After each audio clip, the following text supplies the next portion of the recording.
됩니다. 그리고 서로가 다른 역할들을 하고 있기 때문에 공부를 잘하는 사람은 잘하는 대로, 공부에 약한 사람은 약한 대로 자신의 진로 성숙도를 별도로 높이려고 노력을 하는 것이 대단히 중요하다고 볼 수가 있습니다.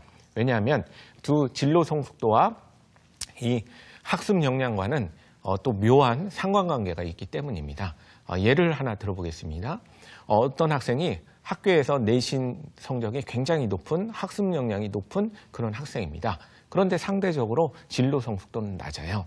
이런 친구들이 의외로 굉장히 많거든요. 공부는 잘하는데 진로 성숙도는 낮은 그런 이제 학생들이 되는 거죠. 이런 학생들이 대학 갈 때까지는 아무 문제 없습니다. 왜냐하면 학습 능력이 높기 때문에 남보다 좋은 대학을 가고 실제로 이제 진학 면에서 성공했다라는 그런 경우들이 많이 나오기 때문입니다. 그러나 학습 능력은 높지만 이렇게 진로 성숙도가 낮은 사람들은 어떨 때 문제가 생기냐면 취업하면서 문제들이 많이 생기게 됩니다. 이 학생들이 주로 듣는 말은 쟤는 중고등학교 때 공부 되게 잘했는데 일이 왜 이렇게 안 풀리느냐, 이런 얘기를 듣는 아이들이 학습 능력은 높으나 진로 성숙도는 낮은 학생들이 되는 거죠.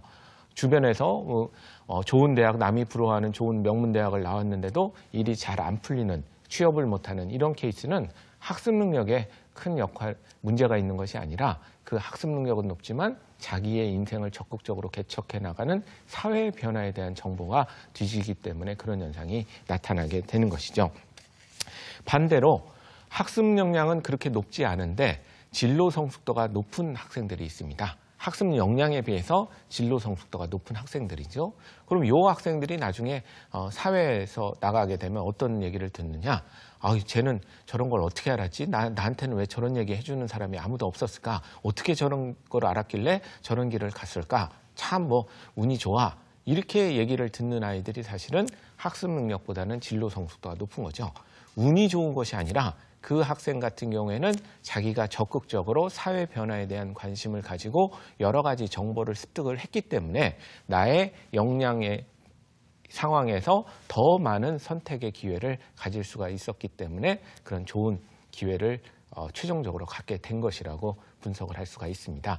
그렇기 때문에 이 진로 성숙도라는 것은 학습 역량의 높고 낮음과 상관없이 다 자기의 처한 상황에서 높게 유지를 하도록 하는 것, 높게 만들도록 하는 것, 이게 대단히 중요하다고 볼 수가 있겠습니다.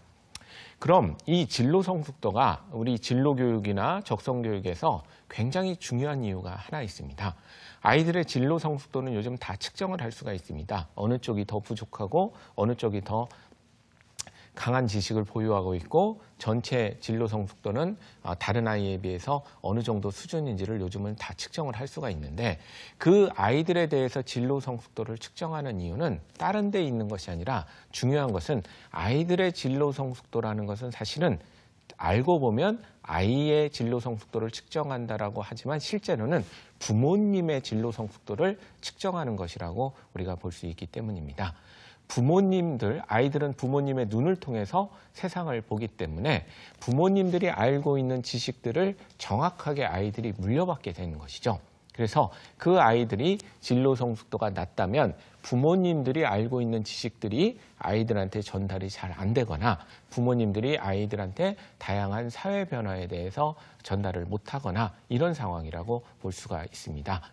그런데 이 진로 성숙도라는 것은 가족이 같이 가는 모양새를 취하고 있습니다. 항상 많은 대화를 하고 있고 그다음에 좋은 프로그램을 아이와 부모가 함께하는 가정일수록 진로 성숙도가 높게 되는 거고 각자 엄마가 보는 프로그램, 아빠가 보는 프로그램, 아이가 보는 TV 프로그램이 따로 존재하는 집일수록 아이들은 진로 성숙도가 굉장히 낮은 모양들을 많이 보여주게 되는 거죠. 그래서 이 진로 성숙도라는 것은 한 사람의 인생의 성공에도 큰 영향을 미치지만 그 가정의 어떤 현재 상황도 어느 정도 우리가 짐작을 해볼 수가 있기 때문에 이 진로 적성 교육에서는 굉장히 중요한 개념이다라고 많이 얘기를 하고 있습니다. 그러면 우리가 이 진로 성숙도, 높인 진로 성숙도 4가지 지식을 가지고 많은 지식을 얻게 되었을 때 그렇다면 나의 인생 설계를 어떻게 하면 좋겠느냐? 물론 인생의 구체적인 설계도를 그리는 것은 아주 어려운 일이죠. 쉽지 않은 일이죠. 그렇지만 노력은 해봐야 되기 때문에 어떤 식의 노력을 하는 것이 좋으냐? 우리 학생들은 항상 이 세 가지 큰 기준을 가지고 우리 정해야 됩니다. 어떤 기준이냐면 첫 번째, 나의 직업 목표는 무엇이 될 것인가? 이 직업에 대해서 굉장히 목표를 먼저 세우게 되는 거죠. 그 다음에 이 직업에 도달하려면 어떠한 학과들을 가는 것이 나한테 도움이 될 것인가? 직업, 학과 이런 것들을 두 번째로 생각을 해야 되는 거고요. 이 학과에 가려면 나는 어떠한 고등학교에서의 계열 또는 고등학교 종류를 선택을 해야 될 것이냐.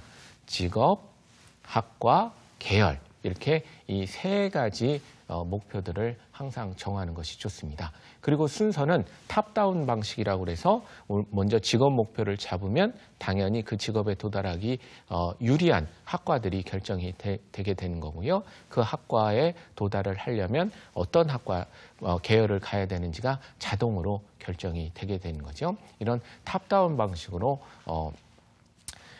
설계를 하는 것이 굉장히 중요합니다. 그래서 각자 집에서 한번 연습장을 꺼내 보시고요. 나는 어떠한 사람인가를 생각을 해본 다음에 나의 장점, 단점, 그 다음에 강점, 약점 이런 것들을 쭉 한번 적어보시고 나의 장점을 가장 많은 사람들이 알아줄 수가 있고 내 자체가 그 나의 강점을 전달하면서 행복할 수 있는 직업이 뭔가 한번 순서대로 1순위, 2순위, 3순위를 한번 적어보고요. 그 1순위, 2순위, 3순위를 도달하기 위해 가장 좋은 학과들은 어떤 학과들이 될 것인가 1순위, 2순위, 3순위 적어보는 게 굉장히 중요하고 그리고 이 학과들은 어느 계열, 어느 고등학교에 속하는지를 한 번씩 적어보시는 게 굉장히 중요하다고 보게 되는 거죠.